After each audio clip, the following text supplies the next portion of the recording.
you need like a 15, 16-year-old on staff, you know? Yeah. But you need to keep getting new ones, right? That's the They'll all trouble. You age got to out. freshen them up. Yeah. I had a customer question. Emailed us, and it was a number of questions actually. And I think he was a doctor, but he said he's not really. He's getting into audio, Right. high-end audio. And anyway, one of the things he had asked was about aging, and specifically, one of the questions was, do we take into account in designing headphones age? And I mean age of an individual, not the headphone or that, Right. you know. So yeah, and it's like, well, that's kind of a good question. And there was other things surrounding age, like, you know, do their taste vary with age and all that stuff. So age is an all-encompassing topic for sure. Mm-hmm. There's a little bit of a discussion here. Yeah. So to start off with, I think, yes, you do need to tend to consider age and how that affects the person and their wishes, desires, buying choices, and things like that. Because, of course, when you're designing a product, if you can make whatever, you try to make a thing that the person you expect to buy your product is going to really like. And it turns out that humans do change in preferences and also their physical response as they age. Well, not only that, from individual to individual, you have varying tastes. Right. So, and I guess you could say, see, that's the secret sauce. If you can make a speaker or a headphone that appeals to a majority of age groups, then I'd say you're doing something pretty good, pretty right, you know, versus trying to tailor it for a specific group. Like for example, let's talk about age first. Like typically what happens when you age is your highs roll off, your hearing rolls off in the upper frequencies. Right. You can't hear it. And I mean, I remember I can hear 20 kilohertz, probably a little above that when I was 18 or 16, right? Or even probably 20. Yeah. I worked with the gear that produced tones back then, so it was easy to test. And I'm like, you remember how when you guys were young, it would be annoying as piss. Oh, yeah. You hit that 16, 18K range. I mean, like, it doesn't take terrible. much. No, yeah. Right. You know? Tube TVs. Yeah. Like back when that was a thing, you walk by a wall of them and it's just like, oh my God. I wouldn't go near the corner. I remember the one Target. Yeah. There was a corner where they had all the TVs. I wouldn't want to be aisles away because it was so loud. Right. And people would just stand right next to the Yeah, TVs and they wouldn't have any problem, but it was painful. Yeah. With like 50 TVs next to each other. Yeah, and I mean, and that's the thing, you know, when you're younger, you hear, I mean, you can imagine when you're 2, you're not paying attention, That's but the thing. Yeah. yeah, it must be annoying as piss. You wonder why your kid's crying. It's because your Sony TV is screaming over there in the living That's room. right. But it's true, though. I mean, you know, at a young age, you hear everything, you know. And Well, that's the thing. Well, pets back in the day, that is like they would be hearing it their whole life. True. They'd hear these TVs and stuff. yeah, you're driving your cat and dog Yeah. nuts. Yep. Yeah, yeah. I guess they get used to it. They probably get tone deaf. Yeah, maybe. I don't know if that happens to them, but with people, you hear the same tone over and over, and at some point, Yeah. your brain just gets so accustomed to it, you don't really hear it so Yeah, like much filter it out. anymore. Yeah, but yeah. So the deal is as you age, that ability to hear the high frequencies, I guess the eardrum, becomes less compliant. Whatever happened to bones in your inner ear? There's physiological changes that occur where your frequency response rolls off as you get older, and it doesn't take much. I mean, probably by the time you're in your 20s, you probably can't hear that TV anymore. Maybe your late 20s. Yeah. You can't hear that 16 kilohertz or 15.3, whatever, 15 point, I forget what the Something oscillating. Yeah. Flat screens don't have that anymore. Right. The point is you start to hear less of it over time to a point where you don't really notice it at any distance, you know, and it's natural, and that's the way it is. So you could say that at a younger age, you're more particular to the system or the headphone you're listening to. It's more critical that you get it right because it tends to be that people are more sensitive to the higher frequencies. And you get this interesting predicament where oftentimes the people designing and testing the stuff, if they're listening to it, they're probably going to have a worse response than younger people because they're more likely to be older. So to you, it might sound fine, but a lot of younger people then may go, oh, it's really annoying, or I don't like how sharp or sibilant or harsh or whatever it is. And that's where it gets a little bit more difficult because a lot of times people will also incorporate styling choices to try to meet their design, their target goals for an audience. And if you're making a headphone for young people specifically, people probably don't generally take that into account. Probably not. Probably not. But generally speaking, if you're in the high end, you should. And it is a consideration because if you're targeting a particular group or you think more likely than not, younger people or older people are going to buy it, it matters. If you want them to really like it, if you want to stand out as the best product, these things do matter. And you do need to take it into account. You need like a 15, 16-year-old on staff, you know? Yeah. But you need to keep getting new ones, right? That's the They'll all trouble. You age got to out. freshen them up. Yeah. Yeah. Or just give it to your little kid at home and see if he winces every time a song comes on. But again, they're not going to be little forever. Yeah, well, that's true. It is a conundrum though, because naturally, especially in the high end, the important thing is their experience, and you tend to not have a great deal of experience when you're younger, of course. So it's a difficult thing to ensure that you're making a product that appeals to younger people, the types of music that they would listen to, and you don't have any treble sensitivity issues. And of course, these things continue to evolve and change over time. So it's an ever-moving target. We're fortunate at our price points where we don't really consider 5-year-olds or 10-year-olds or Yeah, even. right. That's very unlikely. Our average age group's probably somewhere around 34 to 50. 54, that 20 years, as I said, the mid-30s to mid-50s, where people can afford the products we make. So we already kind of know at that point they're probably not hearing above 15 kilohertz anyway. Probably not. But But that's intrinsic in the design. It's very unlikely you're going to have someone that's 14 years old buying a $5,000 headphone, and that's just the reality of it. Yeah. So that doesn't mean that they don't matter, but if you're going to target a change or adjustment towards the bulk of your audience, it's less of a consideration. Now, when you look at most higher-end companies' frequency responses, the tendency is to roll off above about probably 10 kilohertz or so. So the reality of it is you're not going up. Your headphone isn't getting louder as you go above 10 kilohertz. It's going the other way, and it's kind of done on purpose so that if someone does have sensitivities to those higher frequencies, or someone younger is listening, it's not annoying. It's of proper balance. So, it's kind of baked into people who know what they're doing in terms of, creating these headphones. So. Well, I guess on the other end, though, bass, everybody could hear bass. Well, right. So that's universal. Well, as you get older, you tend to want more of that. Well, preferences definitely change. So that's something, people key in on more than anything. Yep, because of course we go to trade shows. We talk to people, of course, at trade shows, and it is interesting to try to correlate age and preferences to what they say anecdotally about a headphone, because there does seem to be some correlation, but I have to get a little bit more data on that one to really make a good spectacle out of it. Well, I always remember there was one guy that came into our room. I think it was in Denver. Yeah. And he's like, first thing he said right out of the gates, he's like, I can't hear above 8, 9K, right? Uh-huh. And he's like, so I don't care if it's bright, doesn't matter to me. He started out with that. And we're like, well, that's cool. Yeah, it's like, okay. Because it ain't, but yeah. Yeah, right. But yeah. I guess he led with that, though. Like, I guess he ran into this. Yeah, and we had several people come through that said they have significant hearing damage, and in fact, they would prefer to have massively accentuated treble.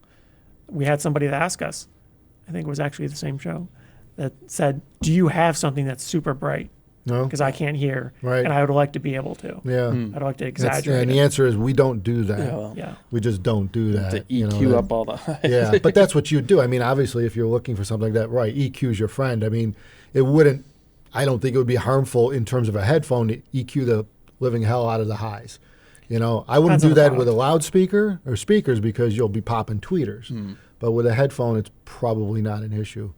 But again, even then, I guess you got to watch it. I mean, if you're trying to hear something that you plain old can't hear, Yeah. like if your hearing's 30 difficult. dB down and you're boosting 30 dB, Well, you're going that's to not fry gonna work. something. You're running out of power at some point, So yeah, you got to watch it no matter what. So I guess I should,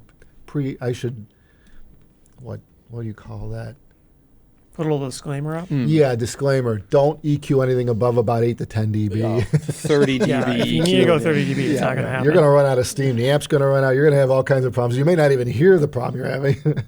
Yeah, bad formula. Yeah. But there definitely seems to be a bit of merit to making accommodations to try to tailor to your audience. And I think most people do. I know we do. Well, there's another factor here that's involved, and I mean, you don't really know this until you reach an older age, and but experience level plays a huge part in what you're hearing. Let me explain that. If you're accustomed to listening to the good stuff, and, just in terms of having a nice natural balance to sound, right? Mids are in proper proportion to the bass and the highs, and you're used to a good system. It's kind of like being accustomed to good food, good wines, whatever. You reach a level where as you get older, you just know that sound, and when it doesn't matter whether you hear highs or not. All right, it doesn't matter what you are hearing. You perceive, even though you don't hear the highs, you're still perceiving them. There is perception involved with that. It's kind of like, they talk about where people can't hear above 20 kilohertz, so to speak, which you can barely hear above 15. Yeah. But the point is, but yet for some reason, when they put like super tweeters and stuff that do beyond 20 kilohertz, for some reason, people seem to be affected by it. They perceive something. It's more of like a feeling instead of a hearing. Yeah. And I mean, and there's people still looking into that, guys that know more than we do about it are trying to figure that out. But the bottom line is it's that the typical brain ear interface doing what it does, where it's, it's sorting out the environment for you. And you do, even though you've grown accustomed to not hearing that over time, something's happening in there, right? Anyway, bottom line is that's kind of the way it is as you get older, is that you still perceive good sound, whether you hear the top end or not. And so, if you gave somebody who's used to good audio and you gave them a pair of Beats, they would still think it wouldn't be anywhere near as good as a high-end set of headphones on a nice system. And it's really you learn good taste is what it is. So, I mean, that kind of answers the question in terms of aging, where you say, well, does it matter? But basically, I think that's kind of when some people are going after, well, I'm old now, so does it really matter? Yeah. That I get a good headphone or whatever. Yeah, sure. It's the same thing. I think that one is an overwhelming yes. Yeah. But the reality it is incredibly difficult to definitively say how much it matters, since it really is hard to reverse aging. So it's very hard to say, okay, now this is what it sounds like to me at this age. Now let's go back 30 or 40 years and see. Well, that's the problem. It's such a slow, gradual change. You don't even notice. Very, very hard to record that with absolute certainty. Well, plus your tastes are changing. Well, that too. Yeah. So, and the equipment's changing. Well, yeah, right. Everything's changing. Yeah. Yeah, I mean, even if you had the same system you had when you were you could. 20, Yeah. chances are the amplifier filter caps are old now. And, you can't really say definitively that everything remains the same, even though it is just a speaker or a headphone. Yeah. The driver might stiffen up a little bit, or the cone on a woofer might vary in terms of how it moves, on an older speaker. Now, some of them fall apart. They fall apart, yeah. So But there's things way, going on. Even if you came up with a speaker that lasted 10,000 years and you tried doing this testing, I think it would be near impossible to eliminate the human factor. I don't know how you would really do that. You couldn't. Yeah. Right? To ensure that this person has exactly the same preferences, opinions, feelings, tastes, and whatnot 40 years later.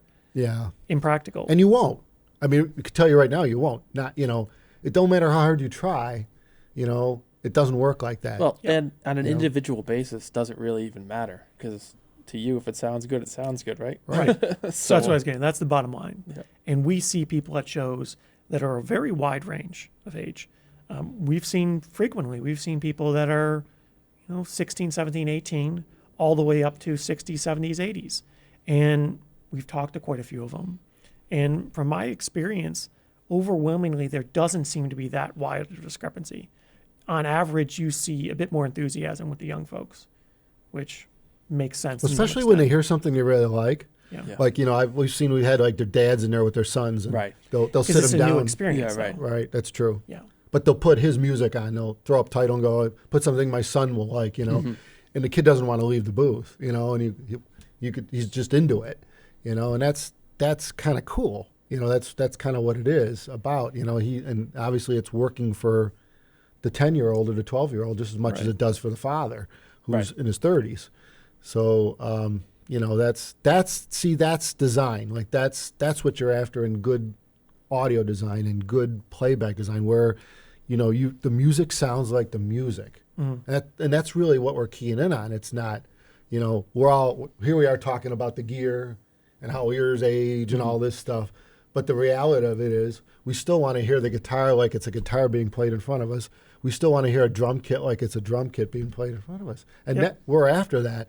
And the more you're accustomed to being able to hear that, I think the closer you get to it, the more you understand it, and the easier it is for you to pick out when it's real. It's kind of like that old commercial, is it live or is it Memorex? Yeah, I think that type of discussion is a little bit lost on people because so commonly, especially the audiophiles, they seem to always focus on the gear and changes and things like that, and they're always trying to make things better, which is a noble goal. However, the goal always should be to make the gear not matter because it's good enough that you can't tell it's there effectively. Yeah. Right? For most people, I do think that's the goal. It just, after 20 years of not achieving it, it's hard to really kind of understand. Right. You got to rock through a lot of gear to get where you really want to be. The ultimate end game is elusive. I mean, even if you have the ability to get gear all day, have the money or, you're in the industry, it's even harder then, right? It's worse. It kind of is worse. Because now you specifically know what you're looking for. And it's a bitch to find that. It's sort of worse. It's worse. But especially if you have access to very expensive high-end stuff, then now your range is wide. Because to some extent, not being able to afford $50,000 amps and stuff like that limits your selection to make it a little bit easier. Right. Yeah. Right. Then you look for the value and things like that, which sort of narrows it down to make it almost easier. Kinda. Yeah. But in the end, it does. The choices are slimmer and slimmer. Like, you and me used to do shows back in the day. We do Rocky Mountain. We did CES and the 2-channel rooms. We used to do speakers back in the day before we made headphones. And, we'd walk around when we got a break. We'd walk around from room to room and check out everyone's room. And we're talking 150 rooms. It's not like there's a lack of systems to listen to. Right. And probably within an hour, you could cover half of that if you're experienced. You pop your head in while the track's playing, right away. Give it or take. The problem with that is, though, you don't know what is the problem because then there's so many components and everything. So. And you don't care because you ain't got the time to figure that out. That's the problem. That's the job of the pros that are doing that room. If they didn't set it up right, bad shame on them. Mm-hmm. But it's easy to blame stuff. Agreed. It might. You don't know what it is in the room. Right. Speakers, the amps. Hell, it could be the room. Yeah, it could be some guy's customer's request that came in and play this track for me, and they knew better, but that's what the guy wanted to hear. So, but bottom line, none of this really matters because in the end, that's the problem when you're in a hurry trying to cover that much. And that's kind of the neat thing about CanJam. It's big enough, but it's not that big. Yeah, you can cover the whole thing. It's not a CES. Right. It's not Rocky Mountain. It's achievable. It's not to hear 6 everything floors there. of freaking hotel rooms. Yeah. Yeah. So anyway, bottom line, don't worry about aging. Let it roll. Get the good stuff. Enjoy it. In fact, in an earlier age, the good stuff will teach you. It'll actually educate you as to what the sound should sound like, and you're on a far better path early on than you would be. Otherwise. That is true because usually every show, 1 or 2 people would say it's like, now I got to go home and listen to what I normally listen to. Yeah, right. It's like, It is a bummer. But because you know what that sounds like, right? Yeah. Once you get it. Yeah. And once you get it in your head, it's tough to get rid of it. You suddenly realize what balance is like, and that's actually a good thing. It's not something you should fear. It is what it is. But anyway, that's about it. If you got any questions, email us. TOTL for top of the line at abyssheadphones.com, TOTL. And, we haven't mentioned in a while, but we have a podcast, audio-only podcast, that's on all of your popular channels, Apple Music and all that. If you just go, hey, Siri, play Abyss Top of the Line podcast, which now everyone's Siri is going to be playing it.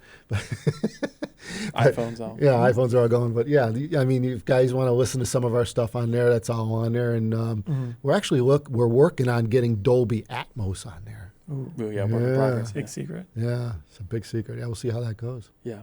Probably have to make a video about that. Yeah. Oh, we will. Subscribe, people. Subscribe because there's always good stuff comes. So hit subscribe. Thumbs us up. Take care, everyone. Thank you.